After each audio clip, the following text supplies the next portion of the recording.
Hello, and welcome to the Alabama Public Health Training Network. I'm Carolyn Byrne, Director of Governmental Affairs and Community Relations at the Alabama Department of Public Health. Thank you for joining us today for our program, Health Literacy Training.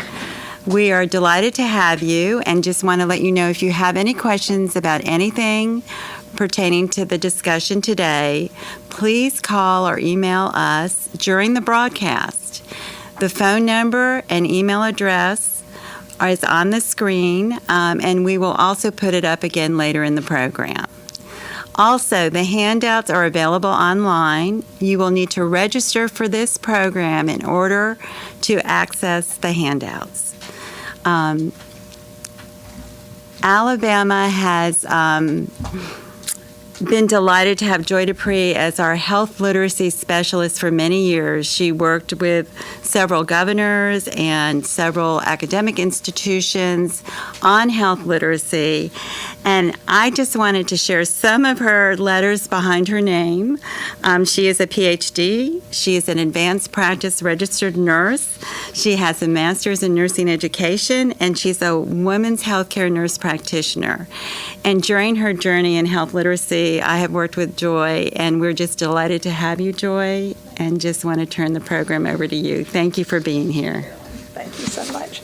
It is my pleasure to be here with you today, and the camera is straight in front of me. Okay. It is my pleasure to be here with you today to talk about one of my favorite subjects, health literacy. I began my journey with health literacy many years ago, around the 2000, around the turn of the century. And when I first began, I never dreamed I would be still working in that field 20 plus years later. But this session today is really to give you an overall broad view of some of the specifics about health literacy. And there's an entire scientific community that has devoted 2 to 3 decades of their research to studying health literacy and creating all types of assessment tests as well as theoretical models and frameworks. So if you are someone that has an interest in learning more about how to use health literacy initiatives, feel free to contact me or Carolyn, and happy to connect you with those folks that could help you. Okay. So our objectives today is really a historical overview with the definition of health literacy, and we're going to describe the populations that are most at risk for limited health literacy. I want to bring to your attention that we no longer use the word illiteracy, and we have used the term low health literacy for many years, but now we are using it's more correct to use limited health literacy. So the scope of the problem is massive, and we'll talk about that, and then we're going to describe the socioeconomic impact. And the recommendations from the National Action Plan to Improve Health Literacy, which was developed around 2004, and it is a very, very useful tool. It's the summary, so it's only about 5 pages long, but it gives you a great deal of information of some of the steps that we need to take to make all of America more health literate. So I want you to think about, just for 1 minute, just close your eyes and think about, what if you woke up one morning and you found yourself in Russia and you did not speak Russian? And now open your eyes and consider looking at this photo and seeing, oh, what a beautiful city this is. Let me go and get a tourist guide to help me. Well, they don't speak the same language you do. The literature that they give you, you can't read. You can't even read the back of a cereal box. And that's where most of our really low literate families and individuals find themselves. Low health literacy at the very lowest level is considered reading at or below a 5th grade reading level. The vast majority of Americans come somewhere between below basic and basic, and then there is limited, and then there is proficient. So there's really 4 categories. But think about how challenging that would be. So when you work with patients and their families, a lot of times they will come in and they will say, now, I don't have any questions, and many times it's because they feel very intimidated. We've been told over and over that patients prefer community health workers over anyone to work with them because they feel very comfortable with them. They feel like they're a trusted colleague more than a healthcare provider. And there's some videos online that will say, all that medical jargon is so intimidating to me. And so people will clam up and say nothing. Then they might go home and look online and find information that's not correct. And that's where a lot of misinformation and miscommunication comes from. So just imagine what it must be like for someone in that situation. So in the beginning, how it all began, in '74, S.K. Simons coined the term health literacy. It was the first time it ever appeared in print, and it was published in the health education monographs. From '74 to 2010, there were a multitude of definitions written. There were more than 18 by the time we got to 2020. I think there were about 28 definitions.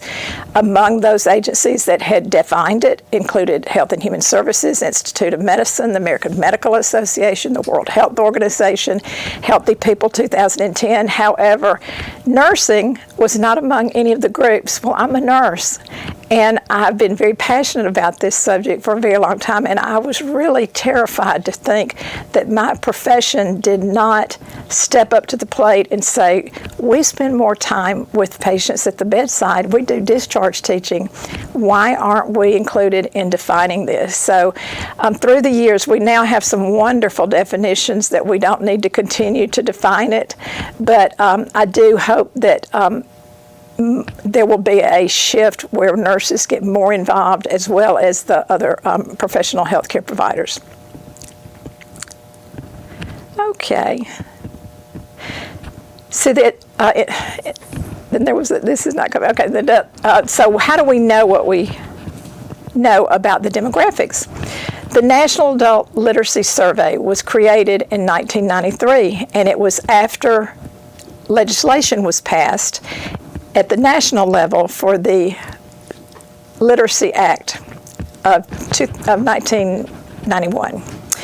And that was in 1993 that they conducted the NOWS. Well, the NOWS, it was about 19,000 households randomly selected from all over the United States that really was just a scattering of any type of family or household you could imagine. But they didn't have a health literacy component with it, but they did survey math, reading, understanding of just simple information. And we did not have great outcomes. So it was repeated again in 2003, and it was the National Adult Assessment of Literacy. And that did include health literacy. And the sad part is that there was no improvement from 1993, and in some areas we actually declined. So the results was that, I'm sorry, this was what should have come up first. The National Literacy Act was signed into law in 1991 by George Herbert Walker Bush, who provided the funds for the national data collection surveys to determine the literacy levels of America, and that's where the NOWS and the NOWS came from. So the results was that very few changes were found. There wasn't a great deal of improvement, and there really has not been the funding to support that just in America. So we have not had another national survey on that. But the National Assessment of Health Literacy, and this is where the demographics comes in, 19,000 adults, it measured 152 tasks, that 28 were health related. Well, I told you about below basic. They can maybe circle the date on a doctor's appointment slip. So only 14% can do that. And some are not able to do that. And depending on what demographic some of our population comes from, it may be more dire. Our Hispanic population suffers more in understanding, as well as our African American population, particularly those in the rural southeast and out in the very far western states like California. So then you go from below basic to basic. And basic allows someone to be able to determine when it's okay to drink a water or whatever before a medical test based on short instructions. And about 22% of the population is able to do that. So you've got a lump there of about 36% of America that really, really struggles with understanding how to manage their health care. And then the largest group is the intermediate. These folks may or may not have a high school degree, but they may have a GED if they don't have a high school degree. And they know how to determine what time to take their prescription medicine based on the label. So you can see how it moves up just slightly depending on the level of education and their capabilities. Now the proficient level is only 12%. And I would dare say that probably everyone in our audience today, as well as those of you who are viewing this online, fall into the proficient category because you were fortunate enough to have the opportunities to go to school and to learn math and reading and science. And basically that's what our discharge teaching as well as any of our healthcare instructions involve. Numeracy and understanding of information that is written down. Again, this is the National Assessment of Adult Literacy. This is the one that had the health literacy component in it. And it addressed and assessed functional skills in clinical, preventative, and navigation. You can see we didn't change very much. You can see here we're at the below basic is 14% rather than I think it was 12% before. But if you go over to this side and look at the Hispanic, Native American adults greater than 65, you see these numbers really begin to increase. But then when you add the basic level, which is 22% or was at that time, that's a lot of what makes up our Medicaid population. And then the good news is we have a large number of our large amount of our population that do fall into the intermediate category, over half, and they absolutely, with enough instruction, can easily figure out and understand how to care for themselves properly. And then you have us and those that are proficient and maybe have been highly educated either in healthcare or other areas that they understand how to compute with math as well as read and understand. The intermediate category and the below basic and the basic make up 88% of the U.S. adults below the proficient level. That is nearly 9 out of 10 people. So Howard Coe from the Health and Human Services in the National Action Plan that I shared with you earlier and that you will find as a handout, he predicts that 9 out of 10 adults, no matter what walk of life they come from, do not completely understand their healthcare information. Well, you can be highly educated. Some of our studies that have been published in America relate to professions like engineering, our armed services. And when those people were measuring their health literacy, or their health literacy was being measured, some of them did not score very well. And it's not because they're not capable, it's because they just had not had the time to read it and understand it. So consider the fact that it's not necessarily that you're not capable, but that you haven't had anyone to teach you. So you have high capabilities of understanding it if somebody takes the time to work with you. And that is where we fall down greatly with our discharge teaching whenever hospital patients are released. Because I don't know about you if you've been in a hospital lately or if you've had a family member or someone that you were supporting as a caregiver, but often you will be handed information. The nurse will say, I'm going to come back in a little bit and I'm going to ask you if you have any questions. And it's partly because they're so crunched for time. You know, we've heard all about the nursing shortages, and COVID-19 has even broadened our awareness of the challenges that nurses face. And sometimes they're on morphine pumps, which we know that is going to impact their ability to remember and understand. So we've got to do a better job of educating people at discharge teaching and then following up. And there's a lot of studies that are going on now and a lot of new initiatives going on. And I don't know if you remember, but several years back, the Centers of Medicare and Medicaid came out with penalties that penalized hospitals if adults re-entered the hospital within 30 days. Well, that was the impetus for a tremendous amount of work that was done in health literacy that many hospitals have implemented to make sure patients understood. They created lots of toolkits. One that I particularly like is the RED Project Toolkit, and that's not in your handout, but it was created at Boston College. You should be able to find it online, and it's all caps RED. Project.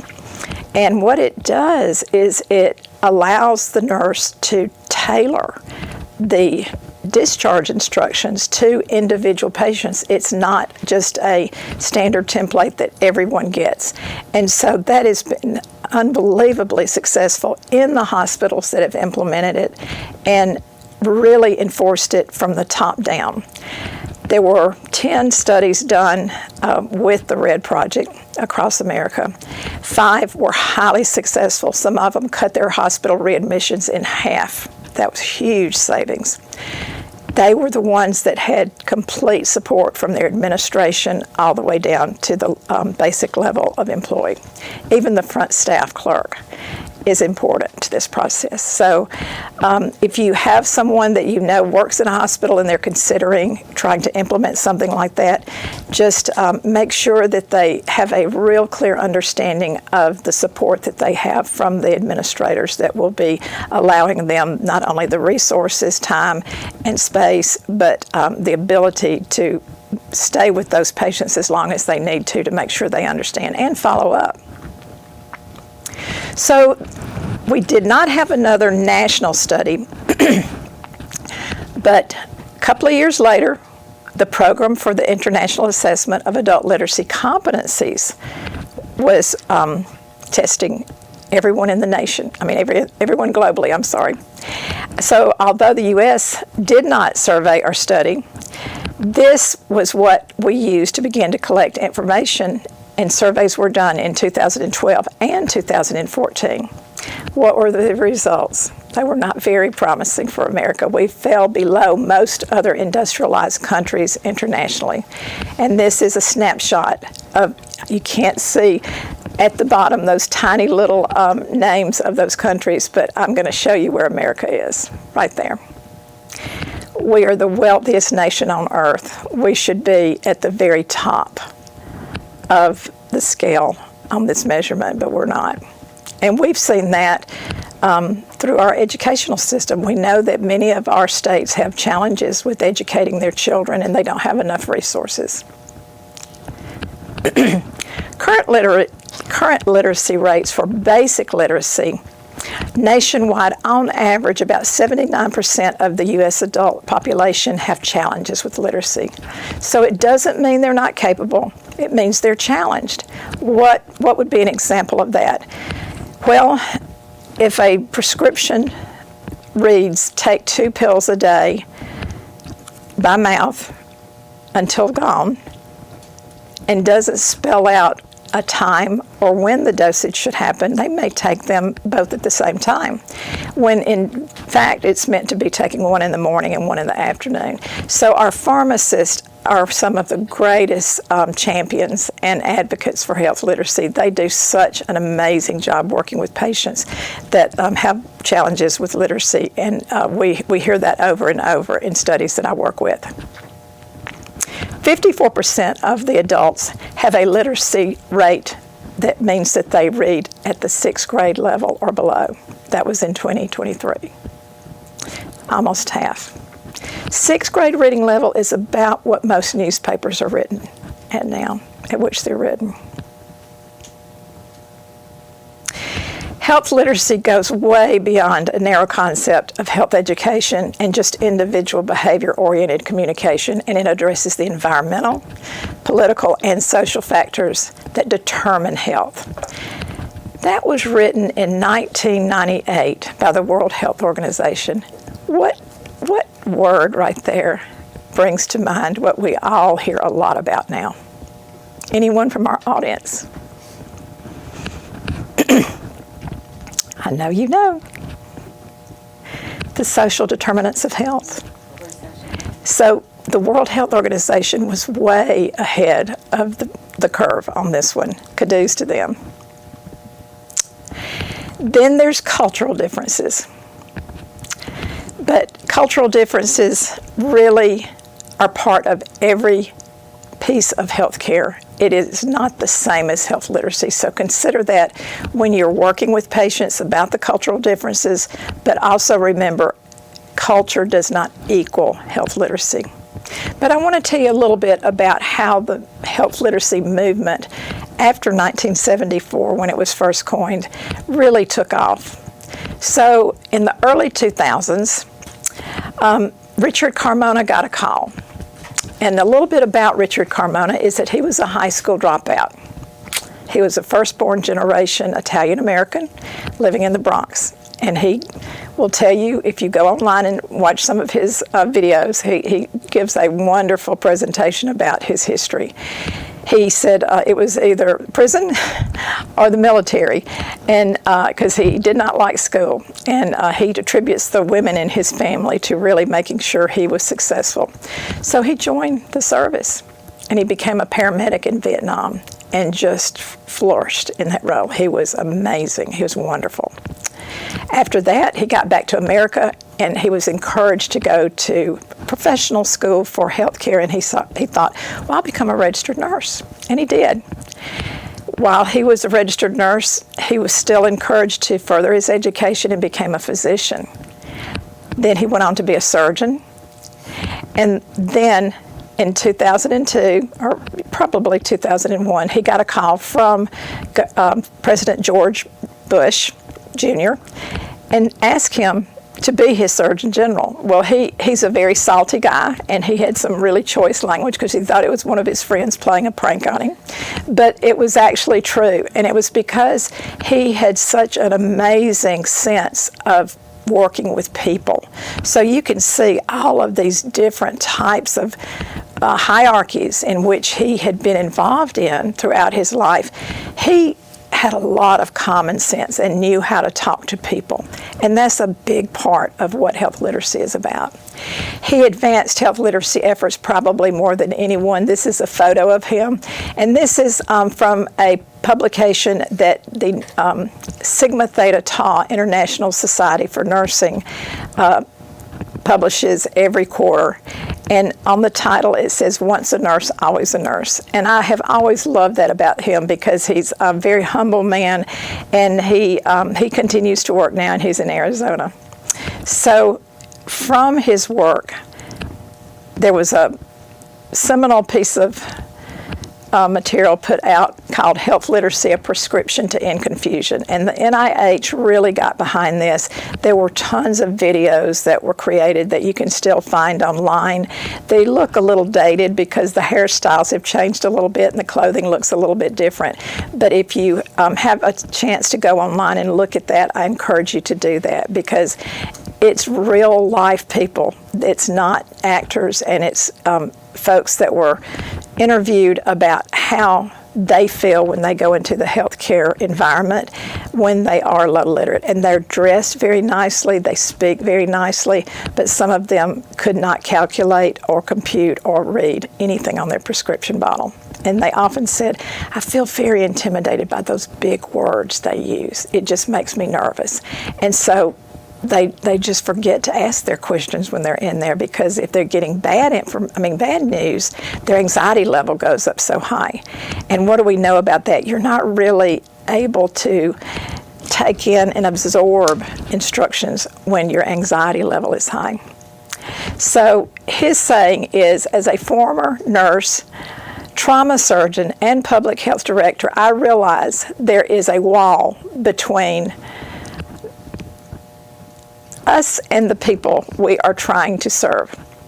Healthcare professionals do not recognize that patients do not understand the health information that we are trying to communicate to them.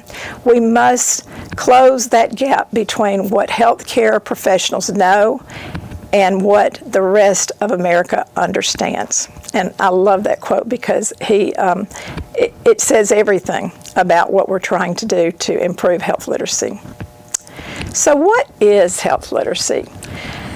Probably the most widely used definition came out with the Patient Protection and Affordable Care Act when President Obama was in office.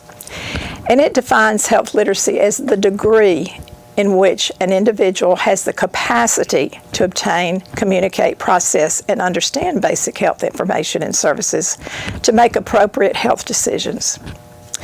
And let's see, I'm trying to go down there. Health literacy is a central focus of Healthy People 2030. This is a link that you have access to this PowerPoint, I believe, in your resources. We're not able to open these today, but I want you to click on the embedded links when you have time to go back through this. But from this document of Healthy People 2030, they went a little bit further.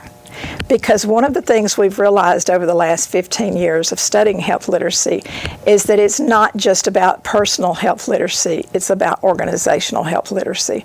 Remember when we talked about those hospital readmissions? Well, organizations have begun to step up to the plate and really make a difference in how they are educating people at discharge. But personal health literacy is the degree in which individuals have the ability to find, understand, and use information and services to inform themselves on how to care for themselves or their family members.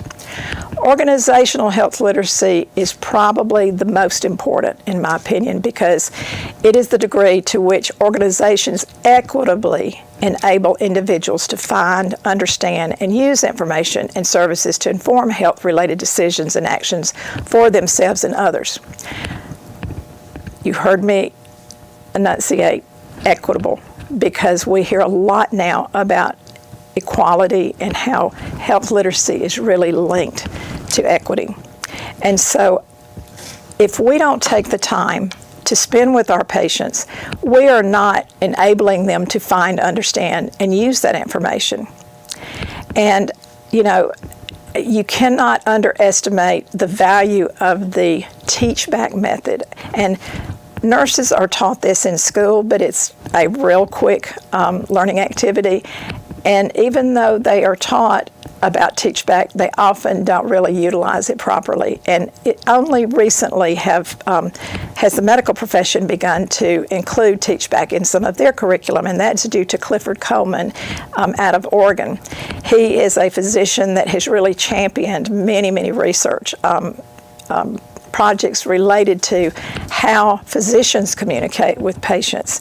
And he is a huge advocate for putting health literacy education into curriculum for medical doctor profession curriculum. So, Healthy People 2030 has one overarching goal of Healthy People 2030 that describes health literacy and health equity and how they intersect. And it is to eliminate health disparities, achieve health equity, and attain health literacy to improve the health and well-being for all. And if we are not spending time with patients that we know have challenges, we will never have health equity. So please, whenever you are with a patient, give them the information, get them to go over it with you. If they can't read it to you, that's a red flag already that you know that they may have a challenge when they go home, but they're very embarrassed sometimes if they're not able to read very well.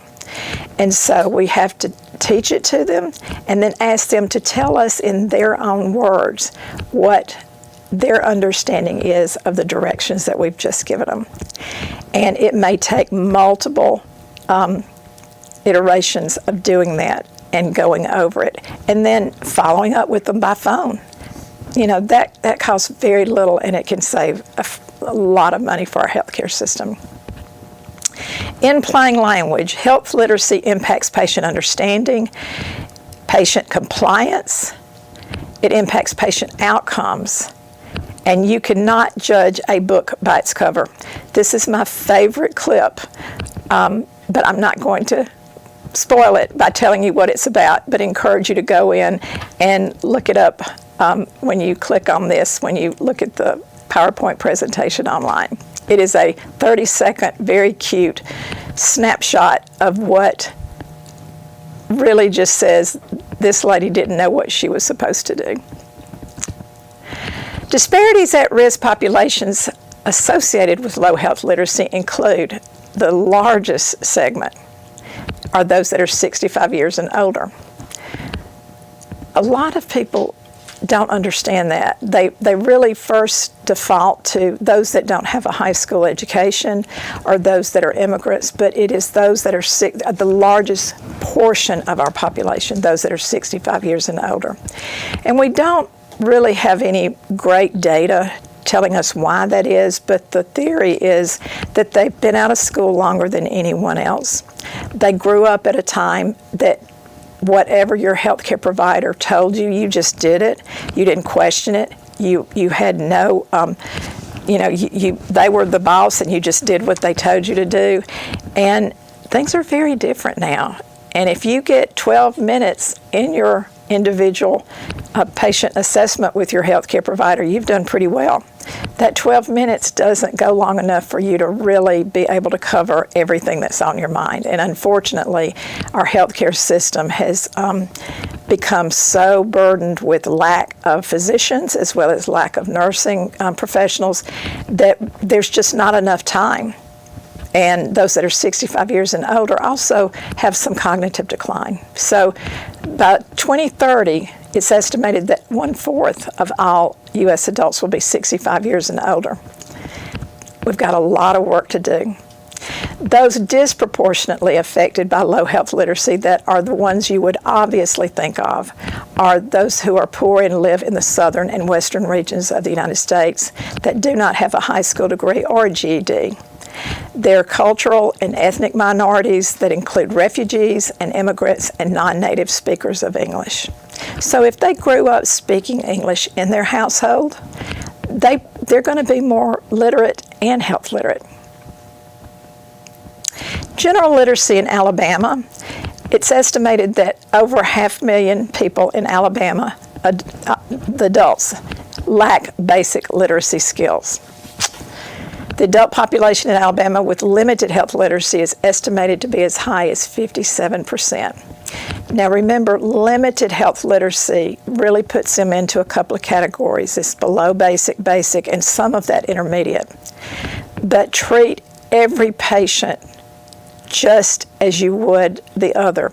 And there's another very popular and very well-known program that came out after the HIV epidemic, and it was called Universal Precautions, and it was about bloodborne pathogens.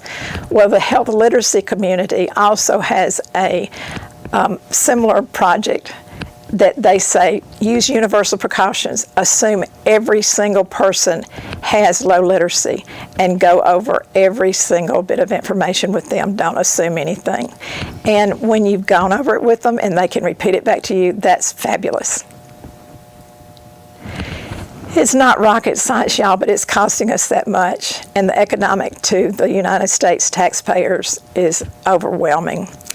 It is estimated that a minimum of $238 billion are spent already in overburdened healthcare system because of low health literacy, and approximately 28% of hospital admissions of seniors who take more than 5 or more medications per day are the reason that some of them have adverse drug events that lead to hospitalization because they don't understand how to take it.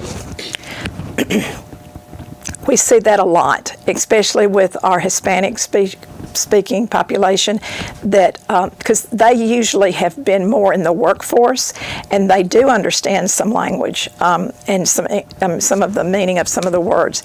But for instance, ounce is once in Spanish, and that's 11 instead of ounce. So we need to be very, very careful and make sure that we have explained it well and they have returned that demonstration to us that they fully understand. There's a great little vignette in those NIH videos online of a construction worker in California who had fallen, and he went to the hospital and was hurt. And they gave him some pain medication to take home with him, and it had take one as needed, and it had like 10 or 15 Lortab or Norco or whatever in it to help him get through the week with his pain. Well, he took one. His exact words were, "I took one, and it didn't help, so I took another one." And he just kept doing this like every hour. And before the night was over, he was almost comatose and had to be taken to the hospital. And it was all because he did not understand that he could only take one every so many hours. That was left off of the prescription. So there's a lot of work being done in the health literacy community around prescription data and labeling. And California actually has implemented and enacted a law that requires certain special fonts and certain different types of wording on their prescription bottle. And all you have to do is look that up and say prescription bottle labels in California. But the other way you can look at it is through one of the large trying to think of the best way to describe this. One of the large consumer organizations that we all go and shop, and they have pharmacies within that. Can I say the word? It's Target. Target's pharmacy decided to implement this on their own. And if you look at your Target prescription bottle, it has different colors on it depending on what time of day you're supposed to take it. It's very well done, and it was patterned after what was adopted in California.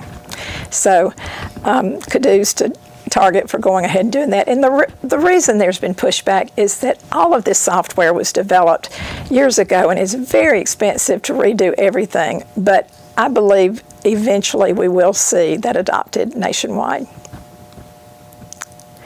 So how does low health literacy impact patient care? We've talked about this a little bit, but it really decreases their ability to understand medication labels, and that's one of the most important parts. If I bring anything home to you today, that's what I want you to remember, and particularly in adolescent populations that have children very young.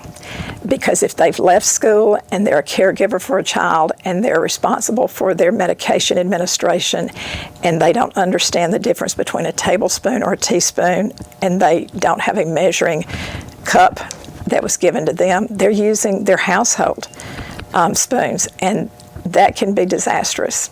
So think about that with the population you're dealing with if it's adolescent.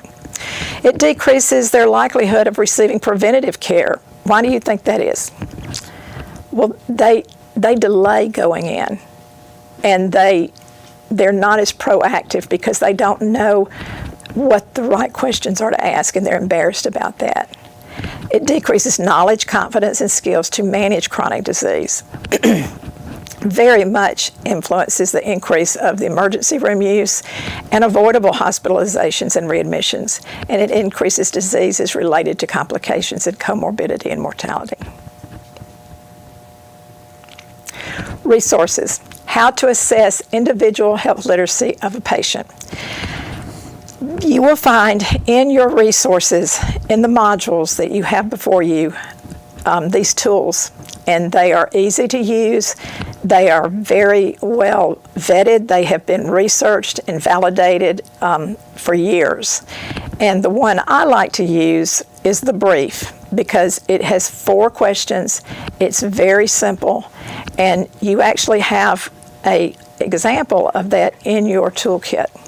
So bring that out and look at it. There are very specific instructions for how you have to do it, but the main thing is you have to build rapport with your patient before you just start saying, do you understand what your prescription says? I mean, you want to get to know the person first before you just hit them with the questions on the brief, because the questions, therefore, are like, do you ever have trouble taking your medications? Well, if you've just walked in and you've just met them and they are already feeling high anxiety, they might tell you yes, when in reality they don't. But if you build a rapport with them, and that's why those community health workers are so very important, because they are the key to helping us navigate the communication with our patients. There's also a scoring tool for the brief that you'll find in that resource section. The newest vital sign is also found in that section. What I'll tell you about the newest vital sign is that it is a wonderful, wonderful tool for determining numeracy skills. But it can be very intimidating because it requires you to look at a nutrition label and calculate math to give an answer about how many carbohydrates, how many servings. So it's about 6 questions on that one.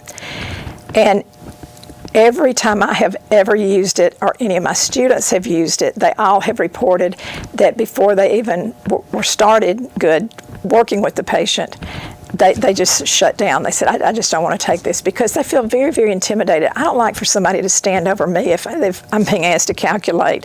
And I know how to do math pretty well, but it's sort of that sense of somebody's watching me and what if I make a mistake? So there are populations that this is a great tool to use, but not all. So look at both of them. There are many, many more, and you can go to the CDC website, and there's a plethora of information in the CDC section for health literacy that gives you all kinds of information about how to assess individuals. So these are individual assessments. The NOW and the NOWs that we talked about earlier, those were population assessments that gave us a snapshot of the entire population, but these are actually done with individual patients on an individual basis. And that's our references, and I'll stop for just a moment to see if we have any questions. So I do have a question in Alabama, we have a lot of different community health worker models going on right now, and we have a grant where we have several community health workers working in communities, and we have several represented here. And so how do we have them best help the patients within the community health worker model? Mm-hmm. So what are you seeing and how they're being used, for example, in diabetes or cardiovascular? My assumption is that when you work with them as a community health worker, at some point in time, they have to fill out some forms. Is that correct? Yes. Okay. When they fill out a form and there are a lot of blanks or there are a lot of misspelled words, that is a big red flag that they have low health literacy or limited health literacy. So that is a real easy way to determine, and you don't want to bring it to their attention because that just makes it worse. You want to take the form back and say, let's go over this again, and there's just a few other questions I have because they may not have been able to read it, the reason they didn't understand it. It's not just numerical issues that we have, it's reading and comprehension. And some of them may have poor vision and not have corrected vision.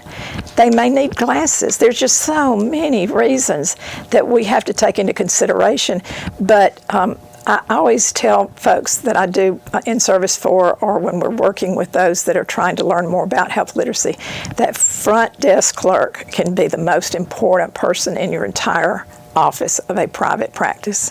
Because if they get forms turned into them that are not complete and have many misspelled words on them, that needs to be flagged for somebody that needs a lot of extra time spent with them. And sometimes providers will complain that it takes too long.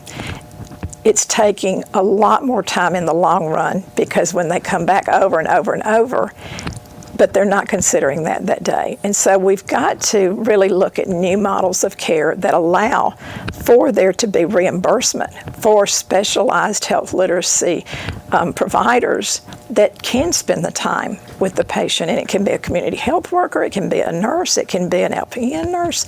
There's all sorts of providers that could be doing this. But our CMS model doesn't allow for reimbursement of that right now. So, and our private insurers do not either.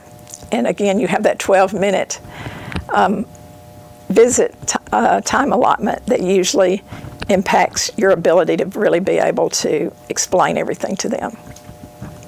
Other questions?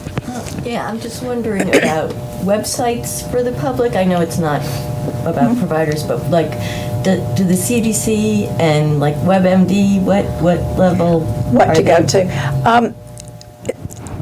The CDC has amazing resources for anything that you want to find out about health literacy. As far as WebMD, it is the pinnacle of what the health literacy community believes that you should be referencing for your patients, because there's so many websites that have miscommunication.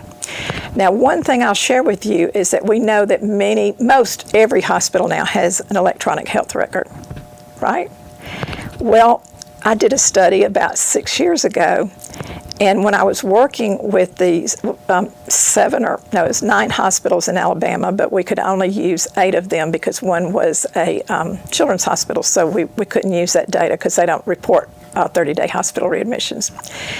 But I, not working in the hospital, was not aware of the fact that all of these proprietary electronic medical record companies, almost every one of them, have a button you can push for low literate patient or regular information.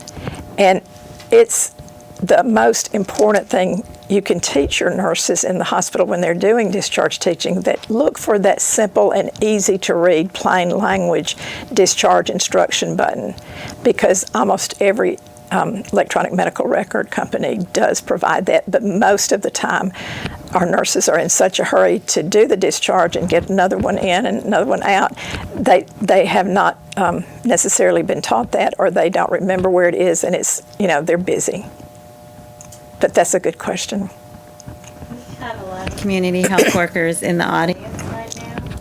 Do you want to share any examples where you've had some situations come up and how, what challenges you all might have in talking with people who have different chronic illnesses? Does anybody want to share anything?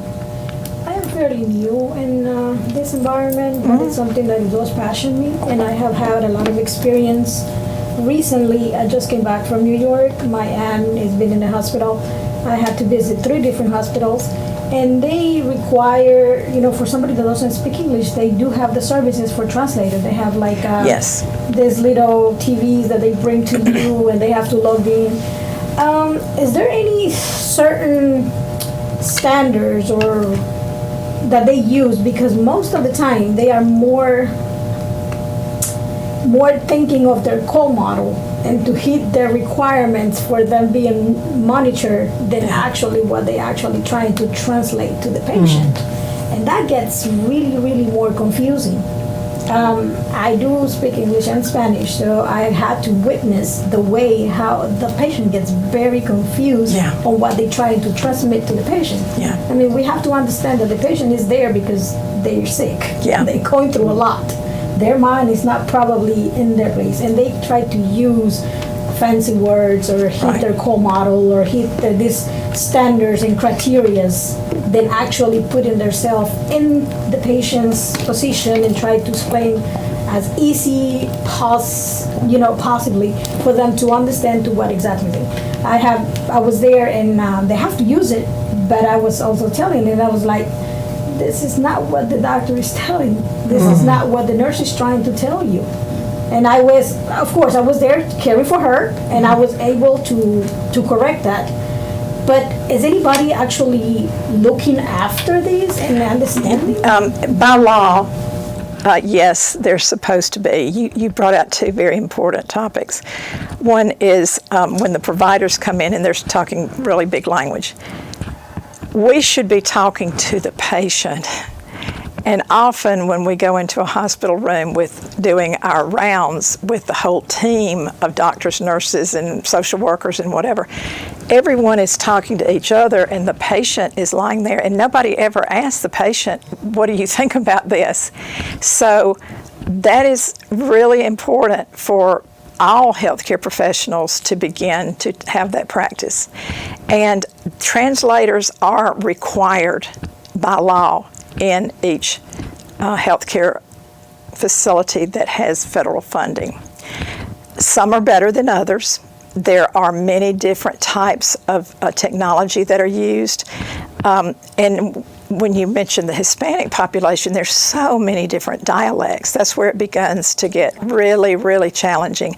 So, we're going to get to that a little bit more in the next module. But for right now, I think we're going to take about a 5-minute break, and we'll be back with you in just a moment. Thank you.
Welcome back to our health literacy training session, Module 2, that will focus on language, diversity, culture, and equity.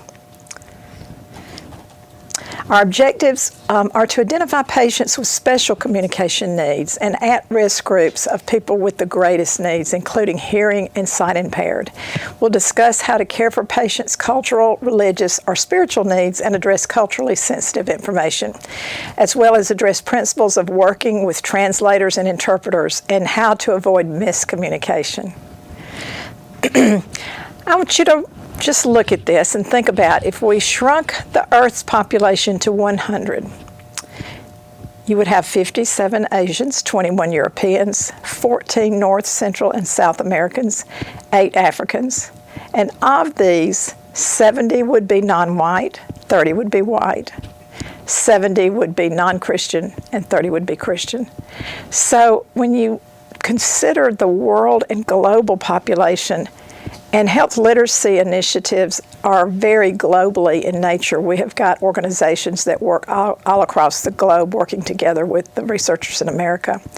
But we have to get out of our silo of thinking how we do it in America, because we have not been doing it that well. And the statistics bear that out.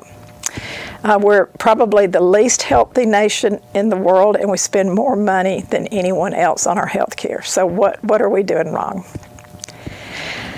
A fact check. What % of adults in the United States are known to have basic or below basic health literacy? So those two groups combined. Anybody remember from our last session, or what's close to it?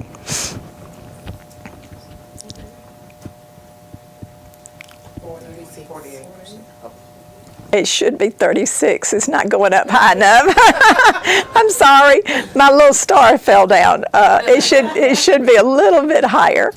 And then, unique communication needs. At the first visit for a patient coming into a new clinic, assess them for their health literacy level. That is so easy to do. Remember, we talked about forms. If they don't fill out the forms completely, or they have misspelled words, they may not understand what they're reading to even answer it. So I always encourage health agencies that have private practices to have a frontline worker, the person that intakes the patient, to take someone to a separate room and work with them and ask them the questions and fill it out if you need to, but then flag them as a person or patient that is in need of more intense educational opportunities related to what they're being cared for. Does the patient have a sensory or intellectual impairment? Sometimes we know that and sometimes we don't. Family members come in come in to be very helpful in that. Ask them what their preferred language is. I mean, just ask them. They may speak broken English, but they may prefer to speak Mandarin or Spanish or Hispanic language. Help me here. Yes, Spanish. So, there's so many different languages, and of those languages, there's so many different dialects. But because of the translation services that are available to most all providers in America now, we have the opportunity to get them people that can help us understand them, but ask them what their preferred language is. Are all admission forms complete? And what is their race and ethnicity? And what is their background? And most of the forms that I've seen have got lots of information on their demographic information that even go into what grade level did you complete. And during a study I had, I'll share with you some of the most health literate individuals that were in my study had the lowest level of education. But it was because they had lived with diabetes for 40 years, and they knew exactly how to take care of themselves because they had learned what their language was, and they used different, they used high sugar instead of diabetes. So there's a lot of learning needs that we have as providers as well as our patients need. Unique communication needs. Before you begin, try to build rapport, a relationship. We talked about that a little bit earlier. Lack of eye contact is a warning sign to you. Enlist families to gather more information and help you, because when somebody is not making eye contact with you, it can mean so many different things, and we don't have time to go into that today. But you want to be able to talk to that individual face to face and really address them.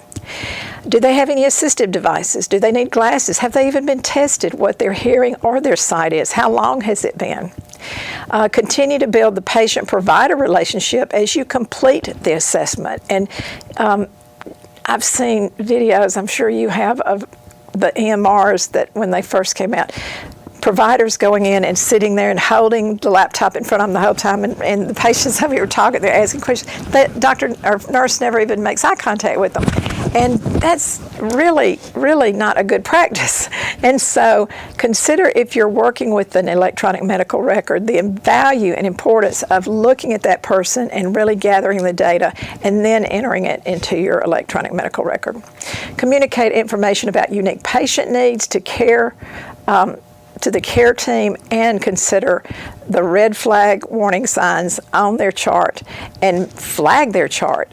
There's one study out of Florida where a nurse actually did an entire floor where they tried out the brief, and at the end, it was so successful, they had in their electronic medical record a new flag that came up if somebody had been tested for low health literacy, or been tested and found to have low health literacy. They knew immediately, anybody that opened that record knew immediately that that person was having difficulty. So that is a great way to do it, but you'll get some pushback on that if you ask your provider to put that in their electronic medical record. Nonverbal communication.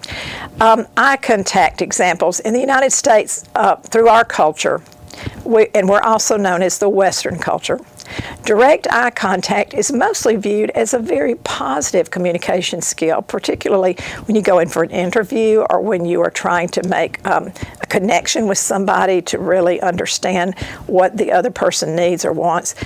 Direct eye contact is what Americans do. But in many countries, eye contact is not appropriate and is very frowned upon. And so we don't have time to go through that list today, but it is, if you have some of the Asian population, some of the Hispanic population, there's just many cultures that really are very patriarchal, and most of the time the male of the family will speak for them and the female will just keep her head bowed, and it's not disrespectful to you, it's just their culture. Culture fact check. Which of the following characteristics is the best independent predictor of a person's ability to understand healthcare information?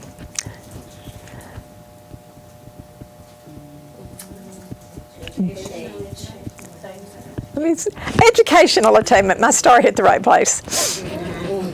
That's the best indicator, because if they absolutely did not even get out of the 6th grade, we know that no matter what their ability could be, that they come into the picture with a very big disadvantage. At-risk groups. Anyone is at risk for miscommunication. All of us saw it during COVID-19. We continue to see it. Social media has driven it, and I don't know where the end is in sight, and I doubt it is. But those with the greatest risk are those born outside of the United States, the aging population. They tend to, you hear these stories about how the aging population get calls and they're tricked by scammers and they'll send money and all kinds of things. So the aging population really will believe a lot of things that you tell them and not check it out at all. So make sure that you pay a lot of attention to your elderly patients. Patients who ask very few questions. The reason they are asking few questions is not because they understand everything. It's often because they're intimidated and don't know how to verbalize what their needs are. And if they're impaired memory or intellectually, you probably will have that on your record. And then again, if they speak another language at home, English may be a second language, so find out again what is their preferred language, and then low levels of education. Case scenario, Raul. Raul was a Spanish-speaking 18-year-old young man. He stumbled into his girlfriend's home and told her he was intoxicado and collapsed. He had previously had complaints of dizziness and headache, and the paramedics interpreted that to mean that he was intoxicated. The intended meaning and what he was trying to tell his friends was that he felt nauseated.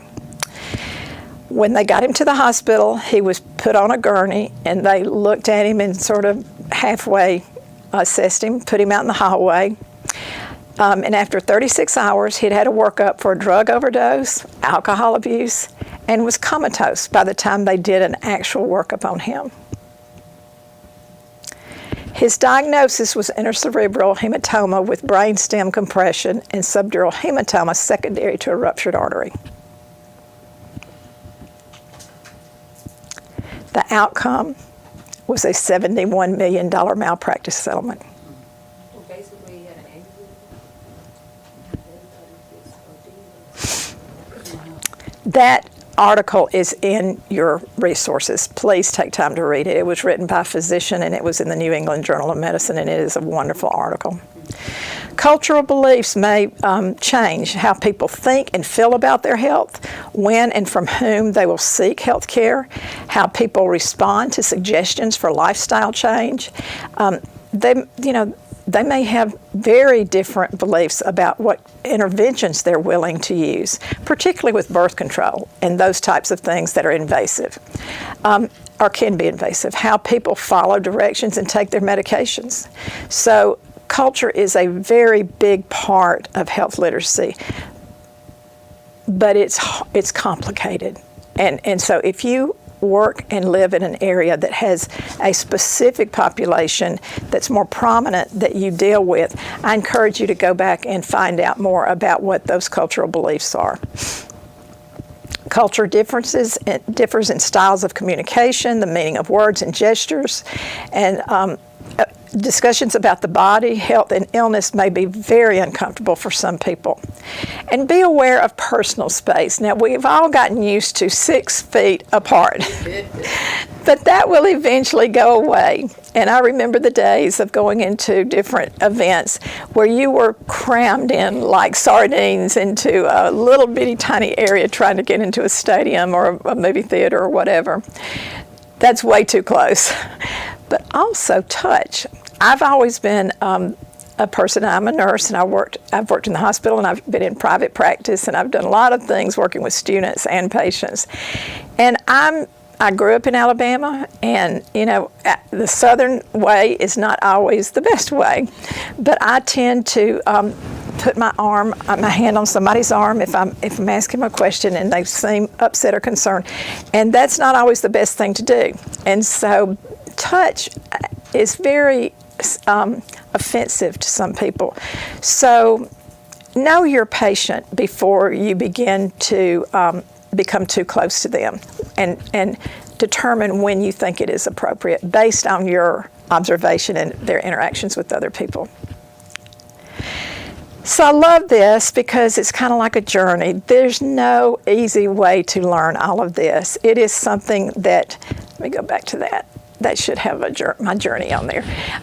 Isn't that a beautiful scene? And you think about when you go on a trip, you go on that trip and you come back and you have all the wonderful memories. But for people that study health literacy or patients that are suffering from health literacy, health care and health sustainability is a journey. And it builds upon your past knowledge, your past experiences, and sometimes you're so afraid of what lies ahead, you get stuck and you just really can't move forward. So empower your patients through advocacy and teaching them exactly what words mean. Many of them may not know how to say it or how to use their medicines or care for themselves, but if you spend the time with them, most of them have the capacity to do that if enough time is spent with them. And you will be their best friend. They will never forget you for that because you showed that you really cared. So gestures, hand gestures. I love this slide because it gives you a couple of different countries, United States, Japan, Brazil, and Russia. And, that means okay in America, but in Russia it means zero. In Japan it equals money, and in Brazil it is an insult. And so eye contact is just like that. And I've had patients through the years when I've worked with non-English speaking patients that I've really had difficulties when I did try to make eye contact. And I found that when there is a family member close by, that can be very helpful. But be cautious about using family members because they may not always be translating it the correct way that the patient wants them to because they don't want to embarrass them.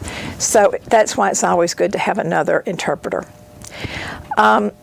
Context, also known as the situation. Different situations with different cultures can cause people to get very confused. There are 3 critical factors of health literacy: comprehension, understanding, decision making. And I would go one step further and say mobilization, because you have to have all 3 of those to be able to act upon the information that you have. Religious and spiritual needs. Now this book that is on the screen is, you may not can see the title, but it's called The Spirit Catches You and You Fall Down. And for any of you who have ever seen the movie Gran Torino that Clint Eastwood starred in, it is a wonderful movie about the Hmong culture, and they do not make eye contact, and they have many, many different cultural beliefs. And it's a true story about a young girl who was born in America. Her mother was pregnant when she was loaded onto a cargo plane and flown to America when the fall of Saigon occurred after the Vietnam War. And the challenges that this family faced were unbelievable. And just to give you a brief synopsis, they took her home and she began to have grand mal seizures, and they thought that she was inhabited by some great spiritual God, and this was a gift to them. And when they took her to the hospital and she was having seizures, the staff were mortified because they were like, oh my goodness, you've got to treat this. So they did treat her, and she would be flat.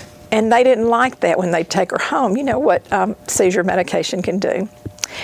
And so there was a tug of war continuously going on between the family and the providers until one day she was put into custody of Health and Human Services, taken away from her family, because they were viewed as being non-compliant when they truly didn't understand, and the healthcare system had not understood them.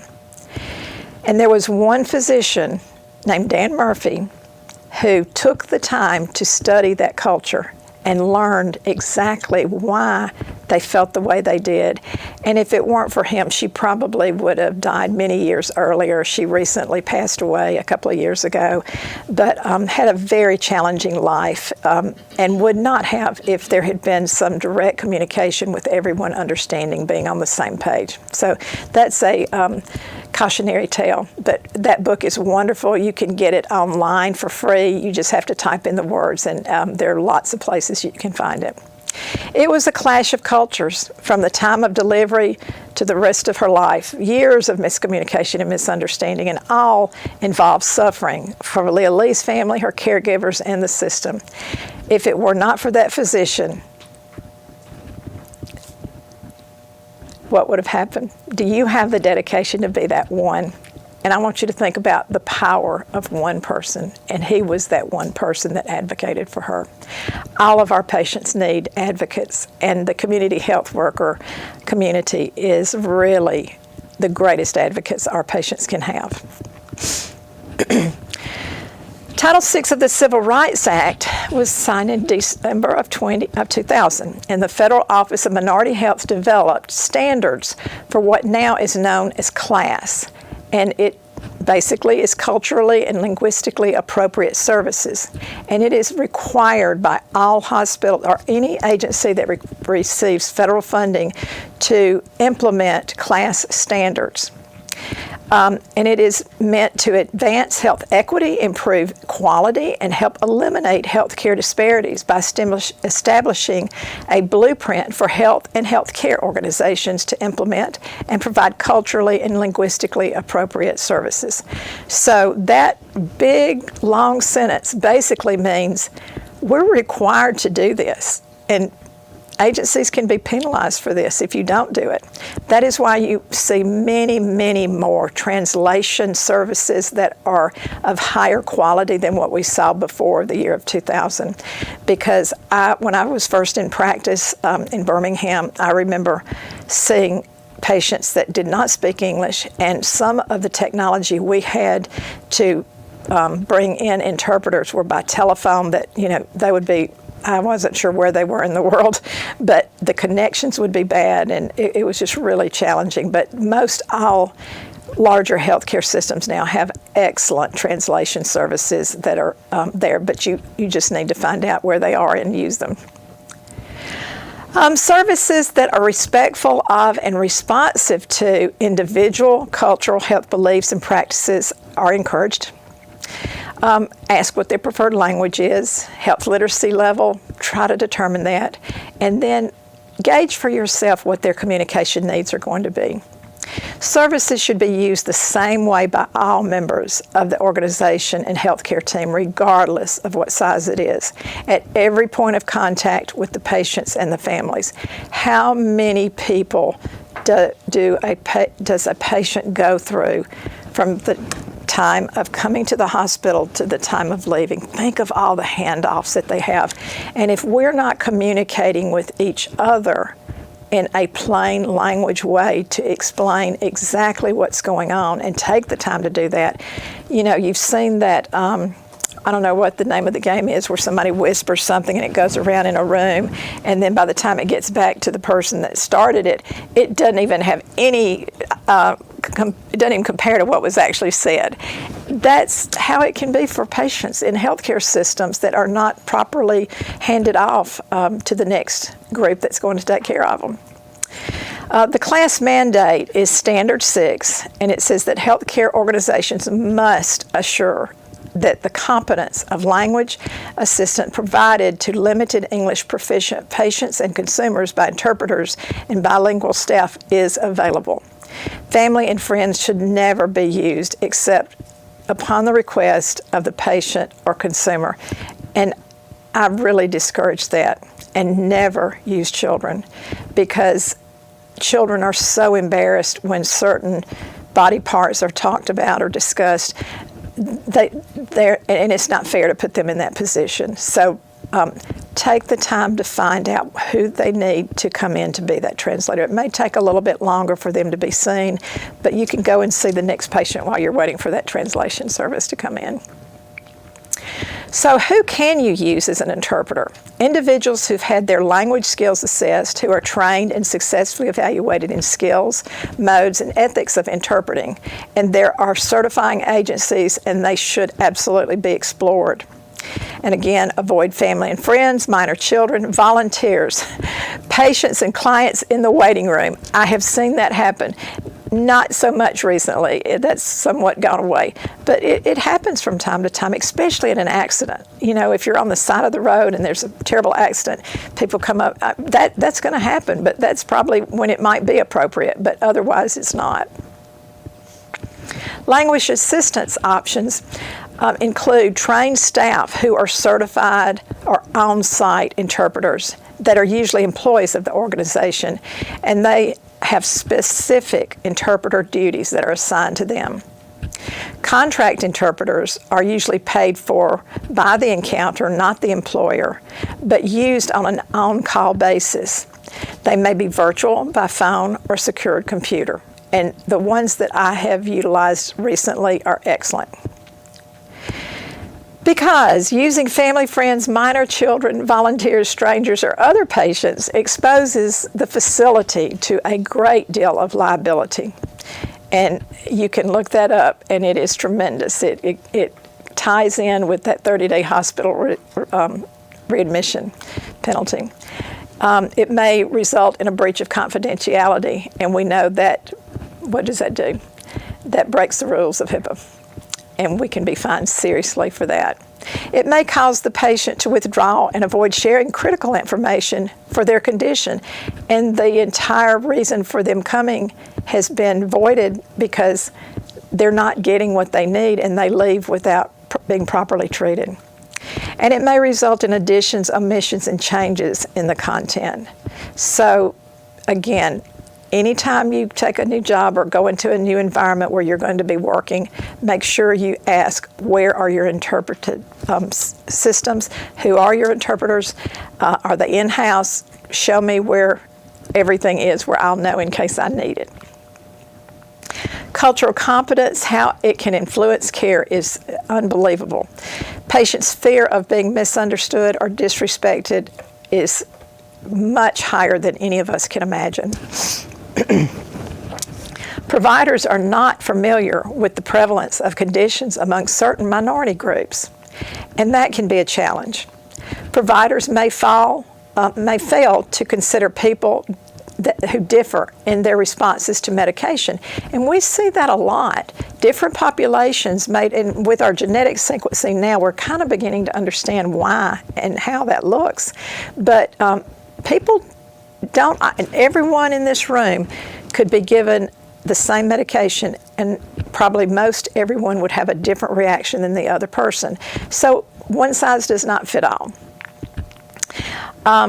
Providers may lack knowledge about traditional remedies leading to harmful drug interactions. And I bring that up because so many cultures use a lot of herbal remedies, and they can really be challenging, particularly if you're going in for surgery. And caution, caution, caution. Make sure you find out everything they put in their mouth. Don't ask them what medications you're taking. Say, what do you put in your mouth every day that you think makes you feel better? Tell it to me like I'm a fifth grader, as Denzel Washington said in Philadelphia Story. And so patients may not adhere to their medical advice because they do not understand and do not trust the provider because they haven't given them the time to build a rapport. And particularly if they're somewhat insulting, and I've seen it at times, patients being blamed for being non-compliant. 99.9% are not non-compliant. They didn't understand the instructions, or they would not have driven 8 hours to have a colonoscopy and had a Big Mac right before they came in. You know, they didn't understand the instructions. It's not that they're non-compliant. Providers may order more or fewer diagnostic tests for patients of different cultural backgrounds. That may or may not be appropriate, but consider that whenever you're looking at cultural competence. Outcomes for providers who are culturally competent mean more successful patient education, an increase in patients' healthcare seeking behavior when it's needed, and they don't delay, and so they come in at the appropriate time. And it allows for more appropriate testing and screening with fewer diagnostic errors, and it decreases drug complications. Patients follow directions and medical advice more frequently when the provider and the patient understand each other and are culturally competent about one another. And it expands choices and access to high-quality clinicians. So I love this little slide, and I can't read it from here, but I'm sure you can on yours. But it's really sort of a storyboard of what someone, it's miscommunication. It's what someone told another person that they wanted them to build. And in the mind, the first one on the top left is what their image is of what they wanted. The second one is what one person did. The third one is a little different too. You know, you can see it keeps going over and over and over until you get to the end. And every one of them are different. And that just is an example of how miscommunication can happen. The 4 in 10 U.S. the rule of 4 in 10 U.S. adults reported avoiding medical care because of concerns related to COVID-19. This is a slide that we won't spend too much time on, but it's something that is very important for us to talk about. Someone asked earlier, what resources are the best to use? Don't go on the internet and just type in COVID-19 myths and facts. There was a very prominent women's health nurse practitioner that was sharing her opinion that COVID-19 vaccines caused infertility, which is not true. But there were so many people that had heard that and had seen that online, and that's just one example. So even during the pandemic, people who experienced a medical emergency delayed getting their care because they were so afraid of getting the vaccine.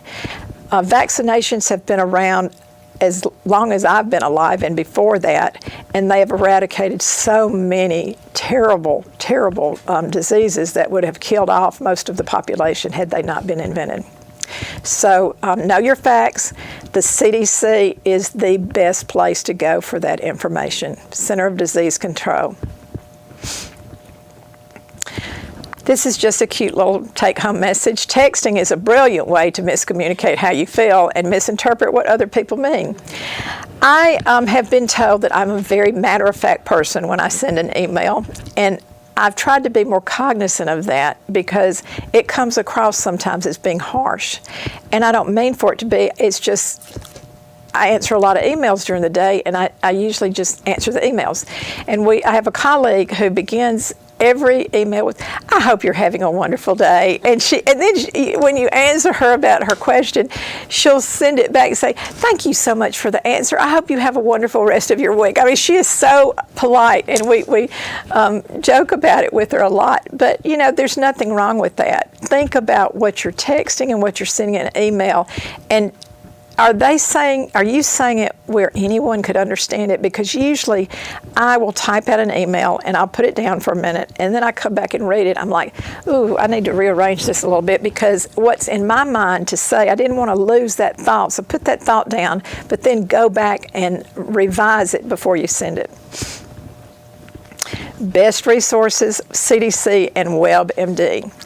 Someone mentioned WebMD earlier. I believe WebMD also has, I looked the other day and I couldn't find it, but at one time they had a button at the bottom of their screen that also provided you with an easy to read version of any information that they have on their website.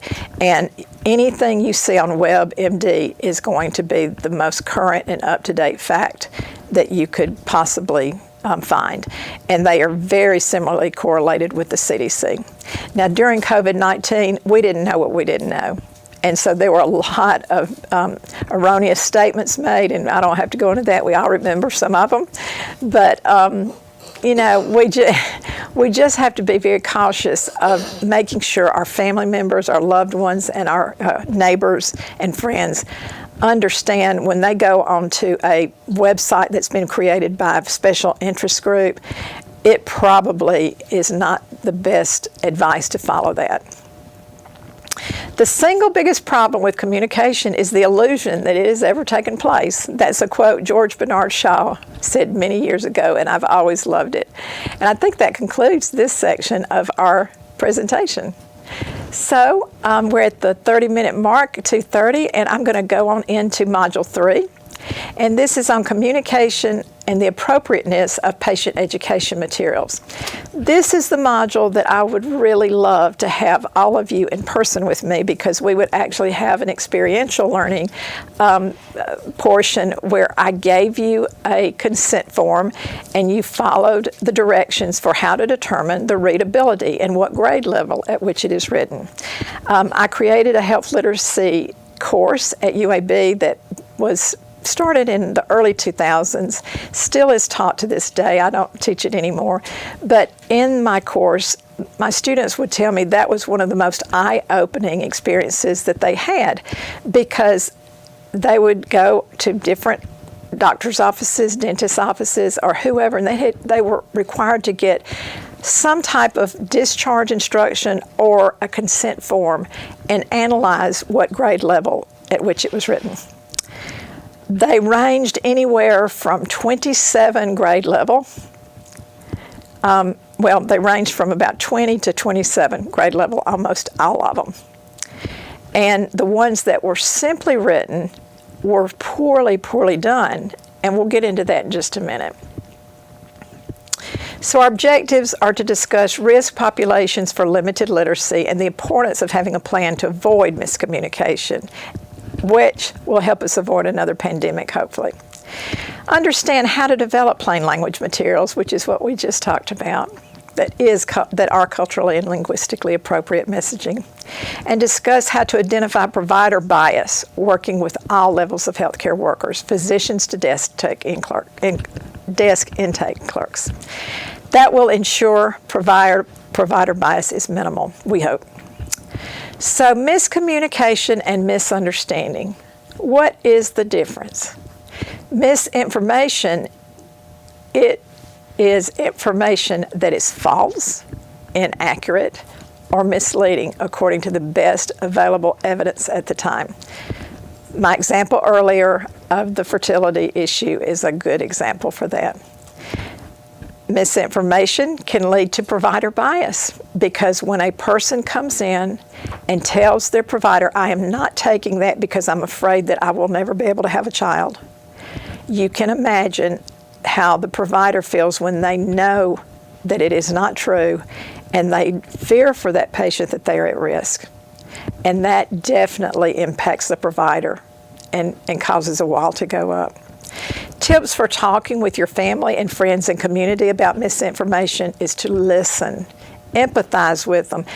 My daughters sometimes will call me, I have 3, and they'll call me and they'll have some of the wildest things they've read on the internet about what we should not do. And I listen to them and we talk through it, and I'm being empathetic to them, but in the end I said, go check it out on the CDC website and see what they say about it, and usually I don't hear any more about it. Use inclusive language. Point to credible sources, and that's what I share with them. Go to the CDC or WebMD. And don't publicly shame anyone. No one deserves that, and no one should be doing it. A community toolkit for addressing health information, there is a link to that in your PowerPoint presentation, and it is excellent. If you are not sure, do not share the information that you believe to be absolutely true, unless you absolutely know that it's true. People with limited health literacy are susceptible, very susceptible to miscommunication that leads to avoidance of care and again will lead to provider bias. Plain language and provider bias. Well, when patients check in for a visit or hospitalization, during the intake through the discharge, every single healthcare employee should be alert the next provider that a patient may be at risk for limited health literacy to ensure provider bias. And what did we say a way to alert them is? Look at that intake form. That desk clerk has no idea how valuable they are, and often they are overlooked as the most important or one of the most important people in the entire office. Often patients are labeled as non-compliant when in reality they just don't understand the importance of vaccinations to avoid a pandemic and or other examples like the colonoscopy I gave earlier. Cues that a patient has limited health literacy is if they seek help only when the illness is very advanced. They're either stubborn or they don't understand how serious it is. And I've had family members that just did not want to go to the doctor. So it could be either. You may hear, I forgot my glasses, or I'm really tired. Can I do this later? Can I take it home with me? That's where going into that small private room with the patient and maybe another family member becomes very important, because you can actually help them fill it out and get all the information you need and then flag it with, I've told my offices I've worked with, I said, just get a red dot and just stick it on on their demographic sheet, and you'll know exactly who you need to focus on more. like I said, it's not rocket science, but it can be simply done, but we're not doing it in a lot of instances. Lack of follow-through with tests and appointments is often because they don't understand calendars, they don't understand transportation schedules. There's just an unbelievable number of reasons that they may not go and get their test or follow up with appointments. Could be lack of insurance or their belief that their insurance will not pay for it. So be their advocate or get them with a social worker or community health worker that can walk them through that process to find out exactly why they are not following through. They very seldom ask questions, again, because they feel extremely intimidated, and they may pretend they can read. I have seen that more than I would have ever thought. And so that's a tough one, because you know that they're already feeling very intimidated and embarrassed that they can't read. That is when it becomes extremely important to bring in a family member. What about those folks that don't have a family member? You know, we have caregivers that come to office visits with patients, and they are very valuable for us to educate them on what exactly we need to be doing and how they can help. They have difficulty explaining medical concerns or how to take medications, and they have a very difficult time giving you a chronological timeline of when their illness began and how it had progressed. What is plain language? Communication that your audience or readers can understand the very first time that they hear, read, or see it.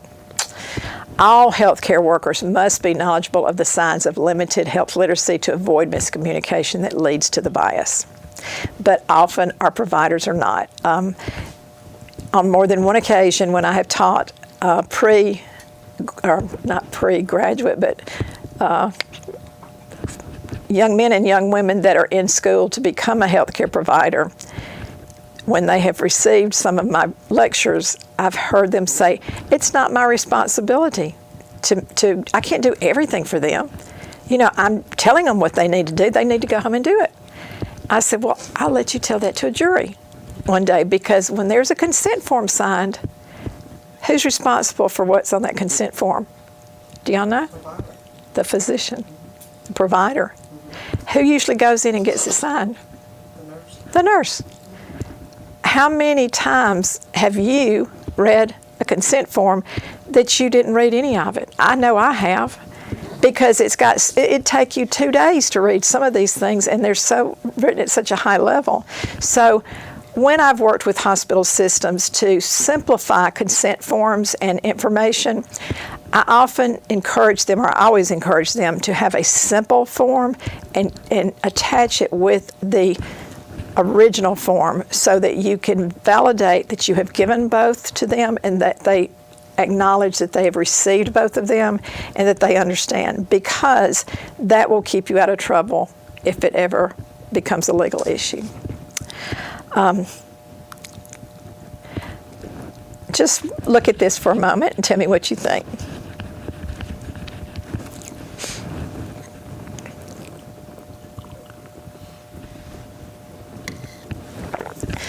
The first line says, your physician has recommended that you have a colonoscopy.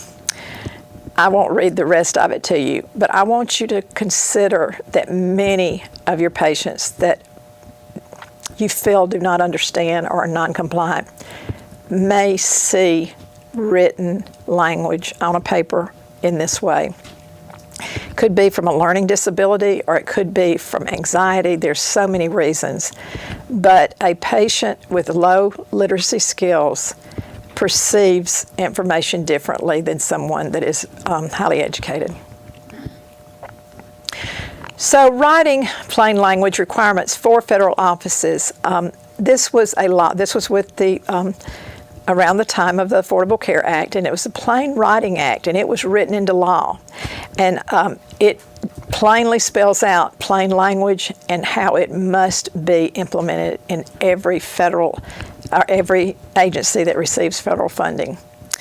So you may want to ask about that the next time you're in the hospital or in an agency, that ask them if they follow the Plain Language Writing Act. This is a great little slide that talks about plain versus non-medical living room language. Now, I would dare say everyone in this room and online who went to school, when they came home for their first Christmas and their family knew that they had been in school to become a healthcare provider, came up to them and wanted them to diagnose them with something. And they thought, and you were so impressed with your own vocabulary you had learned that you come out with all these 5 or 6 syllable words telling them, and they didn't have a clue what you were talking about. And you might not have had a clue what you were talking about. But we don't have to talk that way.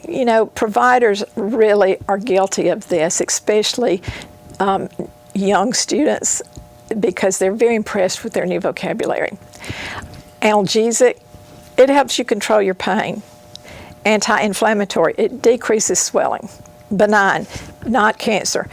And let me share with you just a real quick thought as you finish reading these about positive and negative terms. Many times when you tell a patient that they are positive, that their results came back positive, if it is for occult blood in the stool, they may think, well, I got a good report because it was positive. No one takes the time to explain to them it's a bad result because you do have that, and it was positive because they found blood. So positive and negative, those two terms can be used and very misunderstood. So make sure your clientele understand what you are talking about. And I know y'all can read the rest of that. Creating plain language materials uses an audience-centered approach. So before you begin to create any materials, you bring together a focus group to determine what terms they most often recognize with different diseases. You want to know what type of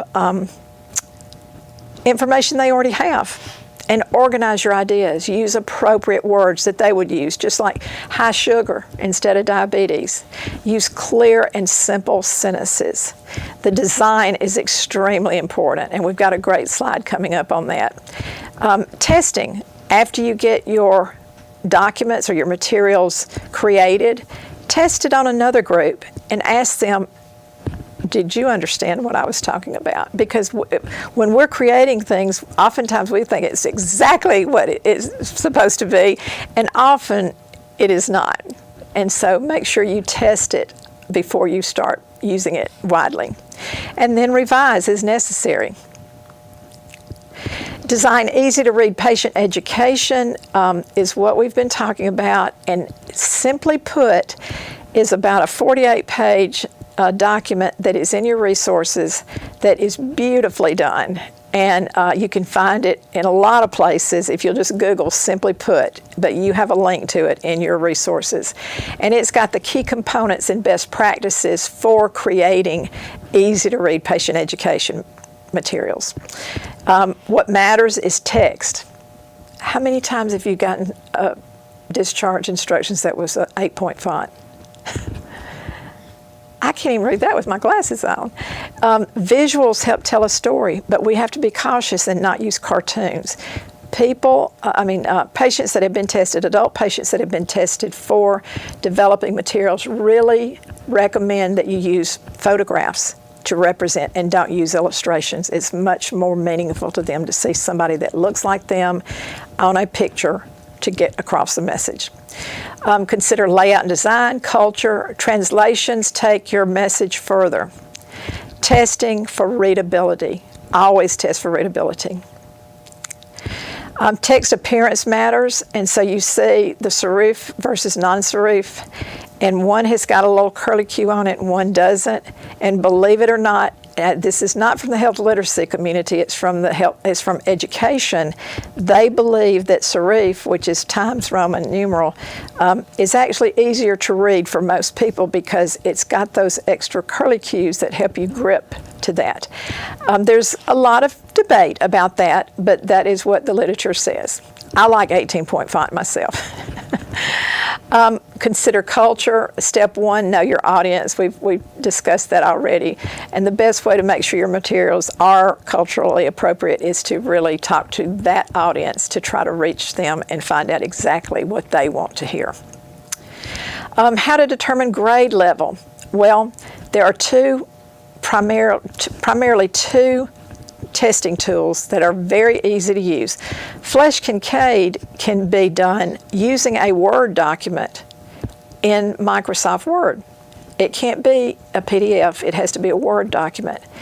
And if you go online and say, example of Flesh Kincaid readability statistics, it will give you a step-by-step screenshot of exactly how to do that. And within 30 seconds, you know exactly what grade level it is written at. You know the reading ease of it, and it is just a wonderful tool. But when it's a real short document, it's challenging that it doesn't do well with that. And if it's PDF, it won't do it, or unless the software is changed.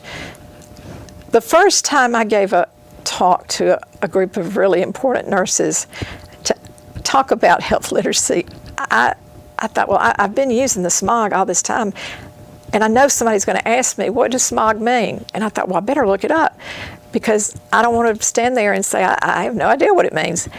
And it stands for Simple Measure of Gobbledygook. That is the actual term that was used by the gentleman that created it. And you also have that in your resources. The SMOG analysis is one that you can use in the field. It is very simple to use. You mark off 10 sentences in the beginning, the middle, and the end of a document that's a couple of pages long, and you count how many syllables are in the words in those passages. And then there's a formula that tells you how to calculate what grade level. But what I would say to you is don't ever use any more than 2 syllables for a word if you can possibly help it, because that's where the reading difficulty comes in, is with multiple syllabic words. Before and after evaluation of plain language. So I shared with you, I taught a class and everyone had to get an informed consent or discharge teaching summary. And one of my students brought this in from Children's Hospital, and it is asthma discharge teaching. And she said, I said, how well does that work for y'all? And she said, well, we're wondering if we can do a better job. And this was my favorite example of the 15 years I taught that class, so I love to share it. This uses everything that is in Simply Put. There is not one bullet point or word on the second one that is not from the first one. It is formatted differently, and it is for children or adolescents that care for children. That's why it has cartoons. But look at the difference. You could laminate that and put it on your refrigerator and have it right at your fingertips whenever little Johnny or Susie start having wheezing episodes. Visuals help tell your story. One message per visual label with the caption. Don't load it up with tons and tons of instructions under a photograph. Be very simple and direct. Consider your white space. Photographs of real-life events of people and emotions are always more impactful. And that's another continuation of that. Simple drawings also may work best. An illustration of a drawing can simplify complex information and highlight key components of an idea. I have been in the room with physicians that are cardiovascular surgeons when they would explain to a patient about the heart chambers. And often they'll draw a circle and divide it into 4 quadrants. And the patients love it because it's simple for them to understand. So, this is an example of showing a procedure for drawing blood.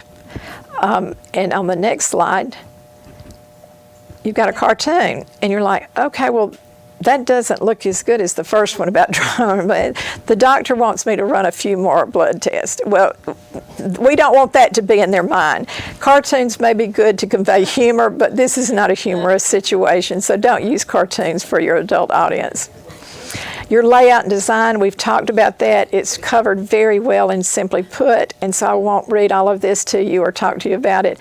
But just remember that health communication materials such as brochures, web pages, flyers, or posters should all be designed so that people are able to understand your main idea and know who the material is intended for. Most practitioners will tell you only use 3 points at any given time.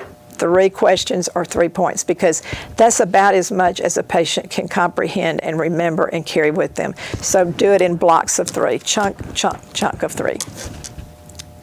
The layout and design, this is another example of attractiveness and which one you would be most likely to want to use. And those are actual documents on the same thing.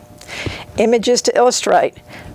Image B is a great image because it takes image A, but it narrows it in to where that is in the heart, where your patient can understand a little bit better.